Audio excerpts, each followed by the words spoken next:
It was a harrowing experience in the South Pacific, but one that Niverville's Wade Kehler says he would gladly go through again. Kehler was one of 18 civilians aboard the HMCS Protecteur, a Canadian Navy supply ship that became stranded several hundred miles from Pearl Harbour after an engine fire in the early evening hours of February 27th left them virtually adrift at sea for more than 2 days. Kehler's son Sam is a combat information officer on the Protecteur and is currently stationed in Esquimalt, British Columbia. Kehler says he jumped at the chance to be able to observe his son's work with the Canadian Navy firsthand. They were doing exercises as a ship together with the United States Navy, and so they were out in Pearl Harbor. And when he called me in January, he left in the beginning of January sometime. And when he called me, he says, "Hey Dad, do you want to come on a Tiger Cruise?"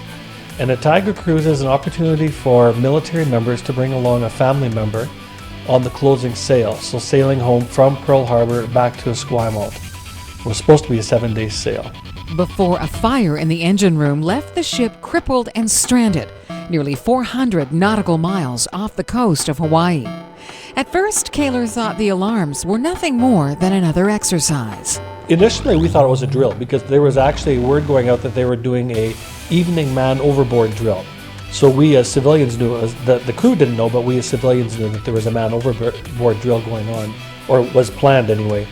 And then when the fire alarm went, we ran to the dispersal area, our muster center, and then we started smelling the smoke, and then you realize that there was something serious going on. At that point, nobody knew the severity of what the fire was. All we knew was that there was a fire in the engine room, and that the fire crew was battling it. And so none of us knew, even the ship's crew at that point wouldn't have known the severity of it. It came out very shortly after that we knew what the severity of the fire was. And so we all mustered together in the corner and just watched in awe as the Navy members started battling this fire. The crew did not panic. There was no running around and just wondering what to do. Because they were so well trained, we could tell that they were prepared. And I think that brought a sense of calmness to us as the civilians on board as well too.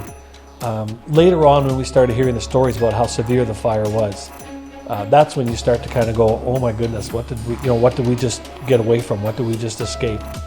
The fire started somewhere between 6:30 and 7 o'clock in the evening when we got the alarm, and my son was on one of the first fire crews that was battling the fire. He's not one of the firemen. He's actually he works in the ops room. He's on radar. But he's trained firefighter. I think all of the Navy members on the ship are trained. So they started battling the fire from 7 in the evening, and his shift was over at 10:30 the next morning. And it was a 7 crew of 4 men each that rotated. And so they've actually battled the fire seriously for about 48 hours. And then there were little flare-ups that they kept watching. The first shifts for the first evening was 5 minutes apiece because of the heat. They could go in there for 5 minutes and they had to get back out and send the next crew in. And they just kept rotating through and through.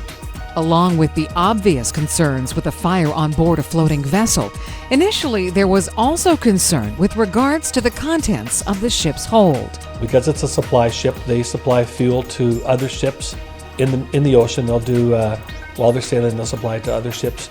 They also carry a lot of jet fuel as well too for helicopters. And so yeah, that concern was there too, but in the end that didn't pan out to be anything, it was dangerous, but it didn't pan out to happen, let's just say. Because the fire had extensively damaged the equipment and machinery necessary for propulsion, the Protecteur at that point was essentially dead in the water. The call was put out to both the U.S. Navy and the Coast Guard. They immediately sent a big plane out that circled over top just to let us know they knew where we were.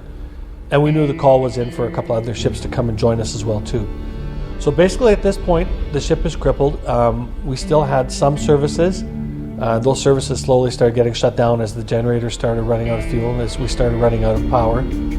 We lost pretty much all electrical power except for little bits here and there, and water services and things like that. So lots of bottled water and lots of sandwiches, and we still ate well. We had lots of fresh fruit to eat, but 2 days we sat there and we had no power. There was nothing really that could be done. The first ship to arrive on scene was the USS Michael Murphy, a destroyer-class ship that attempted to tow the crippled Protecteur back to Pearl Harbor. They tried to do a tow with the Michael Murphy with a 4-inch line, and the rigging broke, so that did not work. The call was immediately sent out for a sea tug to come and pull us. We were about 350 nautical miles off of Pearl Harbour, so we were out quite a ways. And they towed for about 12 hours. And then just as the sea tug showed up, the rigging broke on that one as well too. So when the sea tug showed up, then they eventually towed the ship back to Pearl Harbour. All civilians aboard the Protector were transferred by helicopter to the USS Michael Murphy.